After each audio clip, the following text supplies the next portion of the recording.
Hai semua, hari ini saya nak tunjuk Toyota Yaris 2019G. Satu owner je. Condition memang tip-top. You tengok, macam baru keluar daripada showroom. Korang tengok, luaran dia memang cantik. Ni cat baru warna citrus. Okay, korang tengok lampu depan dia dan lampu belakang dia memang condition cantik, original. Cuba tengok dalam dia. Okey. Korang tengok steering dia original, tak ada calar. Okey. Papan tepi, door panel sama dengan dashboard dia. Dan dia punya multimedia korang boleh nampak sini. Alright, okay. Semua dia masih dalam original. Tak ada calar, tak ada rosak. Tak payah pergi ubah suai. Okey, cuba tengok seat dia. Okey, seat depan. Okey. Dan seat belakang dia. Okey, memang bersih sangat. Okey.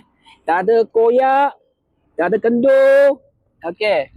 Cuba kita tengok bonet belakang dia. Tengok dalaman dia. Cantik sangat juga. Kit emergency dia masih ada. Tengok mileage dia, dia hanya jalan dalam 76,000 kilometer saja. Okey, korang tengok enjin dia banyak bersih. Alright, okey, boleh tengok brake system dia. Dia punya brake fluid semua bersih. Tak ada leaking. Tak ada nampak enjin ada leaking juga. Okey, korang tengok dia punya tu spare tank sini . Spare tank sini dah siap dengan coolant. Dalam kat sini tengok banyak bersih. So, ni menunjukkan kereta ini ada ikut masa pergi servis. Alright, okay. Siapa yang berminat punya boleh hubung Arik. Kereta ni memang sesuai untuk semua. Untuk pakai sendiri, untuk parents, untuk student atau untuk girlfriend pun sesuai. Okay. Senang bawa, jimat minyak. Okay, untuk sesiapa nak cari satu kereta, untuk senang urusnya, memang kena tengok ini. Okay.